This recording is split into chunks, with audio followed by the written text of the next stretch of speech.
Football ইতিহাসে অনেকে রাজা হয়েছেন, অনেকে হয়েছেন ঈশ্বর, কিন্তু কেউ একজন হতে চেয়েছিলেন স্রেফ একজন শিল্পী, যার পায়ের ছোঁয়ায় বল কথা বলতো, যার শরীরের হিল্লোলে গ্যালারিতে ঢেউ উঠত।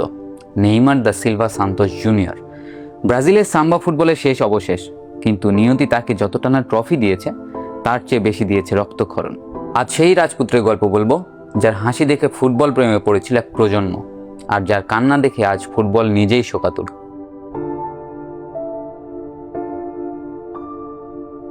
পেলের ক্লাব সান্তোস, যেখানে ফুটবল মানেই আভিজাত্য, সেই সান্তোসে আবির্ভাব ঘটল এক রোগা পাতলা কিশোরের। নেইমার যখন বল নিয়ে দৌড়াতেন মনে হতো বাতাসের সাথে নাচছেন। 2011 সালে প্রায় একক প্রচেষ্টায় সান্তোসকে দীর্ঘ 48 বছর পরে এনে দিলেন Copa Libertadores.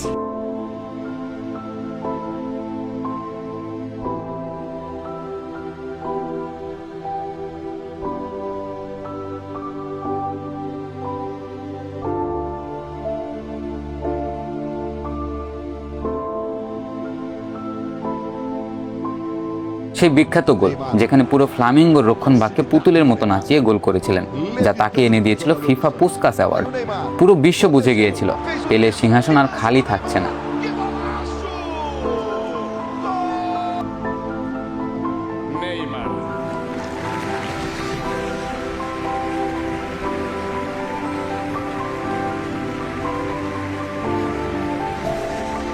E a todos aqui, boa festa.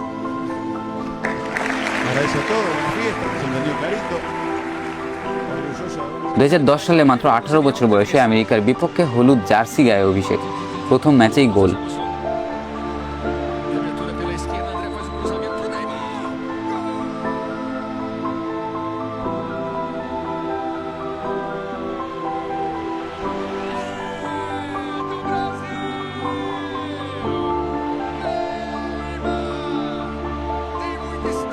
কিন্তু নেইমারের আসল তর্জন গর্জন শুরু হলো 2013 সালের কনফেডারেশন কাপে।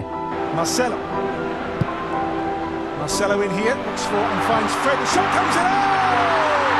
What a start! And you know who? Neymar for Brazil. Neymar goes on. Neymar still here. The cross goal, and Joe has the goal. But made by the most glorious assist from Neymar. Neymar. Gorgeous. Just gorgeous. The boy is a superstar. তৎকালীন বিশ্ব champion স্পেনকে একাই ধসিয়ে দিলেন তিনি। মারাকানা স্টেডিয়ামে নেইমারের সেই বর্জ্যপাত সম গোল আর অদম্য জয়োল্লাস যেন ঘোষণা দিয়েছিল 2014 সালের বিশ্বকাপ হতে যাচ্ছে নেইমারের বিশ্বকাপ। পুরো ব্রাজিল তখন তার নাম জপছে।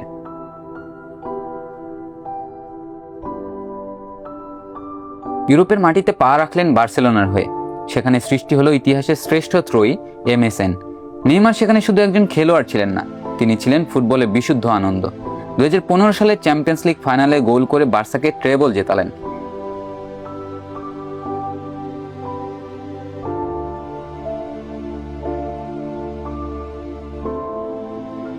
PSG বিপক্ষে সেই ঐতিহাসিক রেমন্তাদা বা 6-1 গোলের অবিশ্বাস্য জয়ের মহানায়ক ছিলেন তিনি। সেদিন সবাই জানতো ব্যালন ডি'অর তার হাতের নাগালে।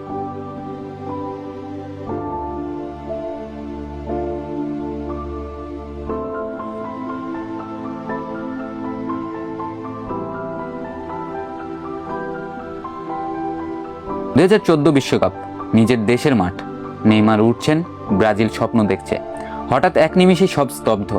কলম্বিয়ার জুনিগারের সেই হাঁটুর আঘাতে শুধু নেইমারের পিঠের হাড় ভাঙেনি, ভেঙে গিয়েছিল কোটি ভক্তের প্রাণ।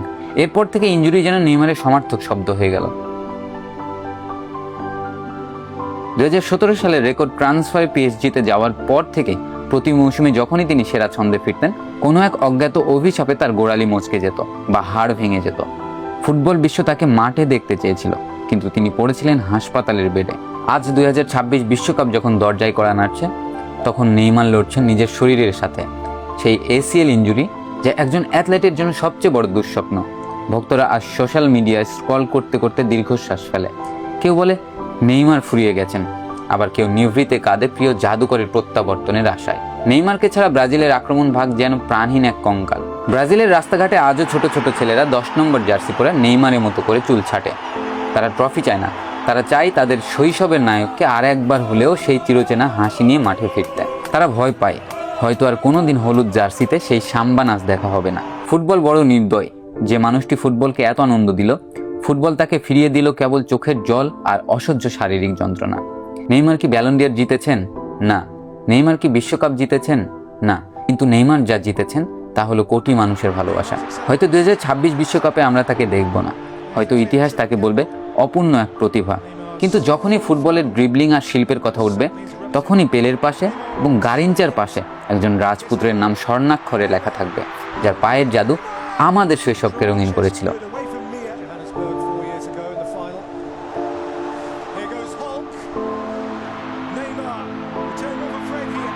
Fred's control and Fred shot saved. বিদায় কি এভাবেই হবে নেইমার, নাকি আরও একবার এক মিরাকেল ঘটিয়ে ফিরে আসবে তোমার সেই বিখ্যাত জয়োল্লাস? উত্তরটা সময়ের কাছে তোলা থাক, আর আমাদের কাছে তোলা থাক তোমার জন্য এক সাগর ভালোবাসা আর এক বুক আর্তনাদ।